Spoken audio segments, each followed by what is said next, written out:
was a terrorist act, Tom Vernon. It's Neil, do you think it's terrorism? Well, yeah, I mean, it's a form of terrorism because it's something that causes us, it's an act of a person or people, it's causing us to change our way of life, how we live, how we go about our daily business. And right now, I guarantee you there are a lot of people watching this unfold who've been watching it for the past couple of hours. They're going to change the way they conduct business on a daily basis, how they go about their lives. So whether it's, despite the intent, whether it's terrorism from, ISIS, or whether it's terrorism from one of our homegrown groups or organizations, or where it's terrorism from one individual, it's terrorism. It's causing us to alter our way of life and freedoms in this country. Anthony May, same question. Bro, my God. Anthony May, are you there? And no one agency can agree on what is a Anthony, can you start over? We missed the here. first part of your response. Can you hear me? Yeah, we can hear you now. We missed the first part of your response. Yeah, the problem with terrorism, there's so many definitions of the term terrorism, and different agencies use different definitions, but clearly this act is not a random somebody that just got upset a few hours ago and decided to go in downtown Dallas and start shooting. This is something that was pre-planned.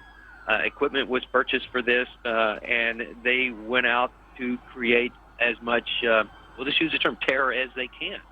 And our police officers, they're doing their job in an active shooter situation. They're not standing around waiting for SWAT, as you saw those other officers engaged with their handguns, going after a guy with a long gun. I mean, that's like taking a knife to a gunfight in this particular manner with those handguns. But terrorism, yes, there's no doubt that our cities are being terrorized now.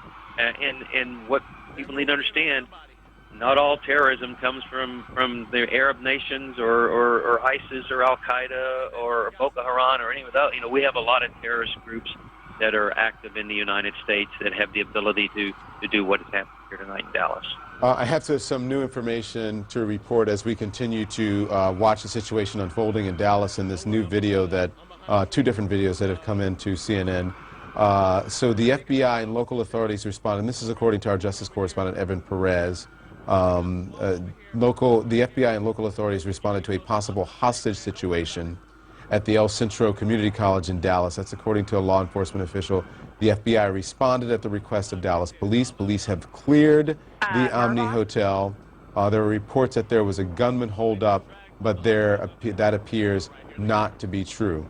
Also, I need to tell you that they have restricted and stopped. The FAA says that it has issued a temporary flight restriction order over downtown Dallas, over that area where the shooting occurred. Now I want to bring in Sarah Mervash from the Dallas Morning News. She is on the phone. Sarah, what information do you have for us? So things have calmed down a lot here in downtown Dallas. As of a few hours ago, tons of police and protesters were on the scene. I witnessed one person get arrested. It was not, as far as I can tell, the shooter, just a protester wearing a mask that alarmed police.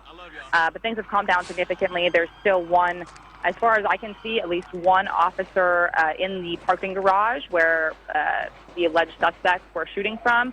He's up on maybe like the 5th or 6th floor at this point looking down, but otherwise the streets right now have calmed down. So do you know anything about other suspects? Because they were saying that they had one suspect in custody, they had one person of interest in custody, but they feared that there could be more people involved. Have you heard anything about that, Sarah? So I have not personally confirmed anything. I know there was some sort of car chase on Interstate 35 where there was some sort of package, and it sounded like there was another suspect there, but I have not personally confirmed that. And in terms of the person of interest, it sounded like there was a suspect who was cornered, and that was one person, and there was a separate person of interest who I've talked to people who said that person was in the shot with them marching, and he was not a shooter, according to the protesters themselves. Yes. So, yes, that person is, excuse me, was a person of interest. They don't believe he was involved in it. And as far as you said, the I-35, what happened with that is that they said they witnessed someone throwing a bag into a Mercedes and then speeding off. They chased him down the interstate, and they are questioning two persons of interest in that. So Sarah, you said it has calmed down, but that's still not back to normal. Oh, definitely not. I mean, this is the most crowded I've seen downtown in the 4 years that I've lived here at this time of night. And people, I mean, witnesses and just onlookers, people are out walking their dogs to see what's going on. And I would just talk to a mother and son who witnessed the shooting. And the son is a 16-year-old black man and black boy. And he had his hand, he's wearing patriotic gear, and he had his hands up as the cops drove by just to be safe. Yeah. Have you been able, Sarah, to, excuse me, to look at any of the video coming in, because there's lots of video, it appears, of the suspect, or at least one of the suspects, shooting and possibly being apprehended coming in to us, and I'm sure to other news sources.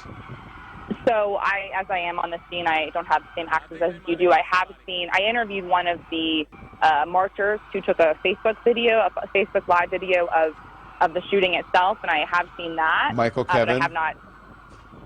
I'm sorry? Was it Michael Kevin? Michael Batista? Yeah, okay. Well, that's a different, the same person. Go ahead. And so he witnessed what he said was the first officer go down, and he saw that officer being dragged into a car. The officer could not move or get up on his own. All right. Sarah Mervosh from the Dallas Morning News joining us. Sarah, thank you very much. And Sarah is referring to the video that you're seeing on your screen right now, shot by this man, Michael Kevin, on Facebook. Again, he witnessed a shooting. It appears to be the same shooting of the officer from a different angle as Ishmael De Jesus, who is in a hotel in the area, who shot the video of this from a higher angle from his balcony. He said he came out just around 10 p.m. Eastern time because he heard shots, pulled out his camera, and saw an SUV that was parked and a man who was shooting randomly into an intersection. And then police, at least one officer, engaged him, and then he turned around and started shooting the officer, and then eventually ended up firing at the officer execution style. And then the officer laying on the ground. And as Sarah Mervosh from the Dallas Morning News is reporting, one person is saying that they quickly put the police officer into a squad car and rushed him off to a hospital. And again, we believe it's one of the officers who died, but not exactly sure. What we do know at this point, 4 Dallas police officers are dead, 11 shot in a chaotic scene happening in the business district of Dallas tonight, right during a protest that initially was peaceful. We're staying on the air for you this evening because we're awaiting a news conference and an update from Dallas police at any moment. They gave one just a couple of hours ago, led by the chief, David Brown, and at that point, the information was a bit different. There weren't as many officers who had died then, and the number of injured was just one shy. They also told us in that press conference that there was one civilian who had been injured in all of this as well.